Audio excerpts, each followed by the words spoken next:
মাননীয় প্রধানমন্ত্রী, আমার নাম ফারজানা রূপা, আমি ৭১ টিভিতে কাজ করি।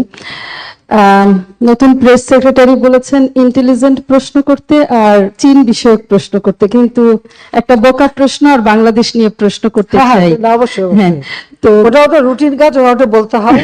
আর আমি তো আছি। জি, আপনার প্রশ্রয়। মাননীয় প্রধানমন্ত্রী, কোটা বিরোধী আন্দোলন চলছে। এখন পর্যন্ত মুক্তিযোদ্ধাদের অনেকে, আজকে সকালেও একজনের সঙ্গে কথা হচ্ছিল যিনি মীর কাসিম আলীর সাক্ষী দিয়েছেন, তার সাক্ষ্য প্রমাণের ভিত্তিতে খুবই শক্তিশালী সাক্ষী। আমি তার নিরাপত্তার স্বার্থে এখানে না পরিচয় বলছি না।